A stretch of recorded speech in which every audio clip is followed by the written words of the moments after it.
Hi, this is Matt with AppliancePartsPros.com. Today we'll be showing you how to repair your appliance. Remember, anytime you work on an appliance, make sure it's unplugged or the circuit breakers are off so there's no chance of electrocution. In this video, we're going to show you how to change out the Maytag Refrigerator Power Cord. It's going to be a very easy repair and it'll only take a few minutes to show you how to do it. If you already have one of these, great. If not, you can click on the link below or get at AppliancePartsPros.com. When you open up the package, you're going to get the new power cord. The power cord supplies power to the refrigerator. The main reason you'll be changing it out is if it's damaged and the refrigerator is not powering up. In order to change the part, we have to go around to the back of the refrigerator. Now that we're around back, we're going to use the corner nut driver to take out the screws to hold the access panel on.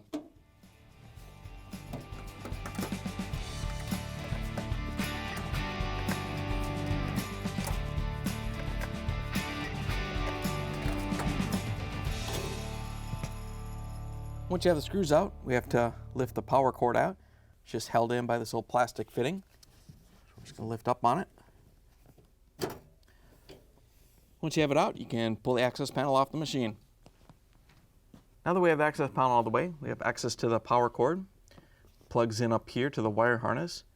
But we have to take the ground wire off first. We're going to use the corner nut driver to take out the screw.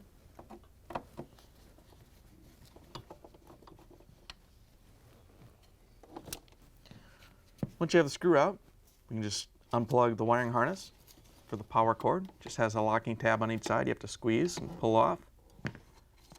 Once you have it free, you can pull it off the refrigerator. Here's the old power cord next to the new one. If you already have one of these, great. If not, you can get it at AppliancePartsPros.com. To put the new power cord in, first we're going to plug in the wiring harness. You want to make sure the flats are up when you plug it in so it snaps in properly. And you just want to snap it in so you get a good connection.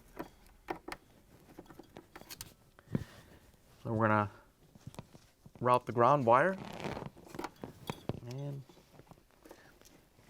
you can use the quarter-inch nut driver to put in the screw to hold it down. We're just going to put the screw through the ground wire and then guide it down to the hole. Once you get it started, you just want to make sure it's not hitting anything else.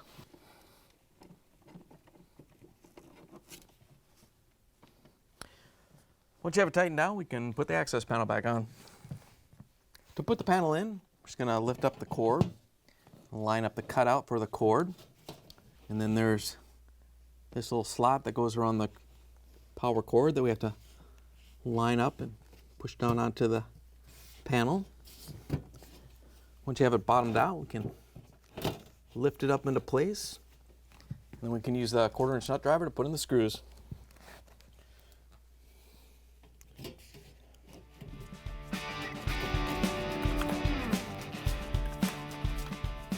We're just going to put these in loose so we can line up the panel and make sure all the screw holes are correctly lined up. And we can put the rest of them in.